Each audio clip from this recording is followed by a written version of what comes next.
This week's Webvar is sponsored by Adam and Michelle Malik in memory of Michelle's mother, Carol Jacobson, upon the occasion of her first yurtzeit. Her Hebrew name was Kayla Bas Lebel HaKohen. May her neshama have an aliyah. Parshas Metzora speaks about the purification process undergone by the individual who was afflicted.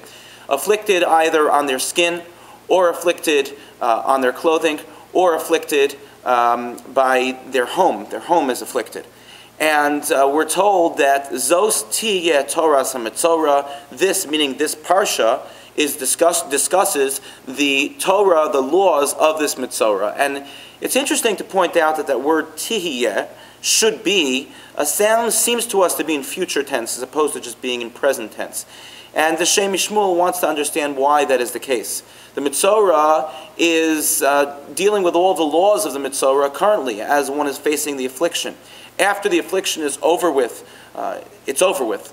Why is this word in describing the purification process, why is that in future tense? The Shem Mishmuel explains that when this individual is the Metzora, this individual has to go away from the camp, away from civilization, and this individual has a time to sit and have some self-introspection and think about what it is that caused the tzara'as, that caused this affliction to come in the first place.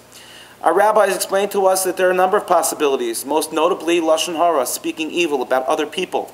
Another possibility is negativity, being a negative person, and the negativity coming out and impacting others, and therefore also one may possibly have tzara'as. But he explains that the word tihiyeh is present here in the future tense because it tells us that the Metzora, even when this individual is healed on a physical level, or their clothing is healed, or their home is healed, nevertheless the experience of being a Metzora, the experience of having an affliction, is something that should and will stay with the individual for a long time, for quite a bit, because that individual will be able to look back at the experience and remember how terrible it was, but also remember why it came about in the first place.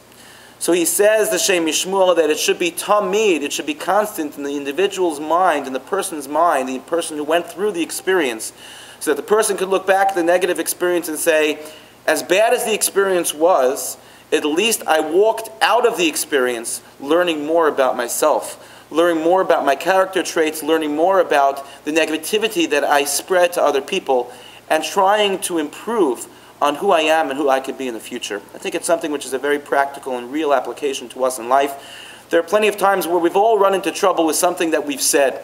Something we said to a person that we didn't mean to say and we offended them, or something that we said about someone and we didn't mean to say something about someone and our words were misinterpreted.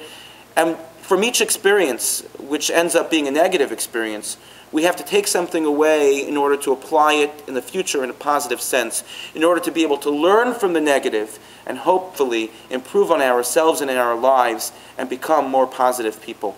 May we be zocha, may we merit to heed this message and indeed be individuals who live positive lives from now and into the future. Thank you and good Shabbos.